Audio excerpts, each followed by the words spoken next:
Welcome to Joe's maths gallery. இப்போது நம்ம 12th standard maths exercise 3.2ல சம் நம்பர் 2 பார்க்கலாம். சால்வ் த ஈக்குவேஷன் அப்படின்னு சொல்லிட்டு ஒரு கியூபிக் ஈக்குவேஷன் கொடுத்துருக்காங்க. If the roots form an arithmetic progression. So arithmetic progression அப்படின்னு சொன்னால் உனக்கு தெரியும் அதோட ஃபார்ம் எப்படி இருக்கும், a + n - 1 × d இல்லையா. ஸோ அதோட அரித்மெட்டிக் ப்ரொக்ரெஷனோட ரூட்ஸ் எப்படி எழுதிக்கலாம் அப்படின்னு சொன்னால் a + d இந்த மாதிரி அது கண்டினியூஸாக போயிட்டு இருக்கும். a + 2d இந்த மாதிரி இருக்கும். ஸோ நமக்கு அந்த ரூட்ஸை a - dலேருந்து ஸ்டார்ட் பண்ணிக்கலாம். செகண்ட் ரூட் a செலக்ட் பண்ணிக்கலாம். தேர்ட் ரூட் a + d அப்படின்ற வேல்யூ செலக்ட் பண்ணிக்கலாம். ஓகேவா. இப்போ கிவன் ஈக்குவேஷனை நான் இதில் காப்பி பண்ணியிருக்கேன். இதை ax³ + bx² + cx + dன்னு எழுதிக்கலாம். இப்போ a பிளேஸில் 9 அப்படின்ற ஆன்சர் இருக்குது. b பிளேஸில் -36 இருக்குது.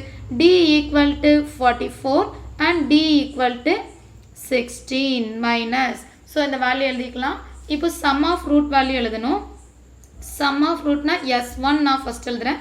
1 அப்படின்னு சொன்னால் நம்ம எழுதியிருக்கிற இந்த ரூட்ஸை சிங்கிளாக ஆட் பண்ணணும். ஓகேவா, தனித்தனியாக. So a - d + a + d. இப்போது S1ஓட ஃபார்முலா தெரியும், -b/a. -b/aனா b பிளேஸில் -36 இருக்குது. -36 divided by a value 9. So இதை சால்வ் பண்ணிக்கலாம். சால்வ் பண்ணும்போது 4 9s are 36. ஸோ இந்த பிளேஸில் 4ன்னு காப்பி பண்ணிக்கலாம். ஏன்னா மைனஸ் கூட ப்ளஸ் ஆகிடும். லெஃப்ட் ஹேண்ட் சைடில் -d + d கேன்சல் ஆகிடும். ஸோ a + aனா 3 டைம்ஸ் a. So 3a = 4.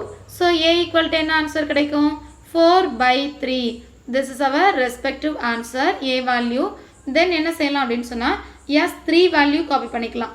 3ன்னு சொன்னால் 3 ரூட்ஸையும் மொத்தமாக மல்டிபிள் பண்ணுற வேல்யூ. ஸோ நான் இங்கே 3 ரூட்ஸையும் ஓவராலாக மல்டிபிள் பண்ணுறேன்.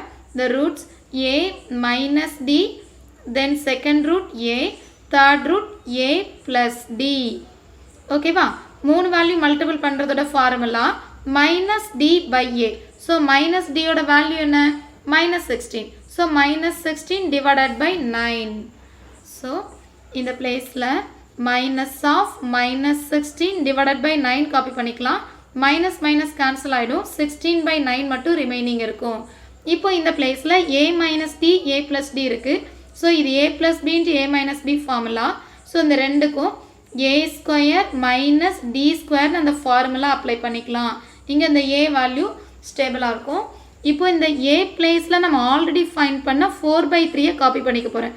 ஸோ சப்ஸ்டியூட் a = 4/3 சப்ஸ்டியூட் பண்ணிக்கலாம். சப்ஸ்டியூட் பண்ணும்போது ஆன்சர் இந்த பிளேஸில் 4/3 raised to power 2 minus d ஸ்டேபிளாக இருக்கும், அதுக்கு எந்த வேல்யூவும் இல்லை. தென் a பிளேஸில் அகெயின் 4/3யோட வேல்யூ. ஓகேவா. இப்போ இந்த 4/3 நான் ஆப்போசிட் சைடு எடுத்துகிட்டு வந்துடலாம். ஆல்ரெடி இந்த 4/3 ஹோல் ஸ்கொயர் இருக்குது. So 4 4s are 16/3 3s are 9 minus d² = இது 16/9. இந்த டேர்ம் மல்டிபிளில் இருக்கிறதுனால ஆப்போசிட் சைடு வரும்போது ரெசிப்ரோக்கல் ஆகிடும், தலைக்கீழ் எழுதிக்கலாம். 3/4. இப்போது இந்த பிளேஸில் ஆல்ரெடி 16 டினாமினேட்டர் 9 இருக்கிறதுனால இந்த 9 நான் கேன்சல் பண்ணல.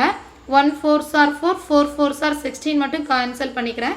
ஸோ இந்த பிளேஸில் 16 கேன்சல் ஆகிடுச்சு. 4 3s are 12. ஸோ 12/9 மட்டும் ரிமைனிங் இருக்கும். இங்கே 16/9 மைனஸ் d². ஸோ இந்த d² ஆப்போசிட் சைட் கொண்டு வந்துட்டு 12/9 இங்கே கொண்டு வரும்போது 16/9 மைனஸ் 12/9. இப்போ 9 அப்படின்ற டேர்ம் நமக்கு டினாமினேட்டரில் சேமாக இருக்குது. ஸோ சிம்பிளிஃபை பண்ணும்போது 16 - 12ன்னு சப்ராக்ட் பண்ணிக்கலாம். சப்ராக்ட் பண்ண ஆன்சர் 4/9. 4/9 = d². ஸோ d = அப்படின்னு சொன்னால் this one 2 2s are 4 3 3s are 9. So 2/3 the whole square = d². So d value என்னவாக இருக்கும், +or -2 டிவைடட் பை 3 அப்படின்னு சொல்லி நமக்கு 2 வேல்யூ ஆன்சராக கிடைக்குது. ஓகேவா. இது இந்த d வேல்யூவையும் a வேல்யூவையும் நம்ம இந்த நம்மளோட ரூட்ஸில் காப்பி பண்ணியாச்சுன்னா ஆன்சர் வந்துடும். இங்கே எழுதிக்கலாம். Roots first root a - d, then a a plus d. First நான் a placeல 4/3, d placeல 2/3 காப்பி பண்ணுறேன். ஸோ 4/3 minus 2/3, a placeல 4/3, இங்கே 4/3 plus 2/3. இதை பேஸ் சேமாக இருக்கிறதுனால 4 minus 2 சப்ராக்ட் பண்ணிக்கலாம். 2/3, 4/3, 4 plus 2 is 6/3. கேன்சல் பண்ணும்போது 2 ஆன்சர் கிடைக்கும். So final answer 2/3, 4/3 and 2. Suppose d equal to 2/3 minus 2/3 copy பண்ணுறோம் அப்படின்னு சொன்னால் a equal to 4/3, d equal to minus 2/3 copy பண்ணுறோன்னா a minus d பிளேஸில் a பிளேஸில் 4/3 மைனஸ் ஆல்ரெடி மைனஸ் இருக்குது, இங்கே உள்ள மைனஸ் காப்பி பண்ணும்போது மைனஸ் இன்ட்டு மைனஸ் ப்ளஸ்ஸாக சேஞ்ச் ஆகிடும். தென் a பிளேஸில் 4/3, then 4/3 minus 2/3. ஏன்னா d பிளேஸில் ப்ளஸ் d இங்கே மைனஸ் காப்பி பண்ணும்போது ப்ளஸ் மைனஸ் ஆகிடும். இப்போ இது மைனஸ் மைனஸ் ப்ளஸ் ஆகிடும். Same value 4 plus 2 6. ஸோ இதை கேன்சல் பண்ணும்போது 3 ஆன்சர் கிடைக்கும். தென் இங்கே 4/3ன்றது ஸ்டேபிளாக இருக்கும், அதையும் இங்கே காப்பி பண்ணிக்கலாம். இந்த 3ன்றது டினாமினேட்டர், 4 minus 2 அப்படின்னா 2. So 2/3. This is our respective roots. That's all.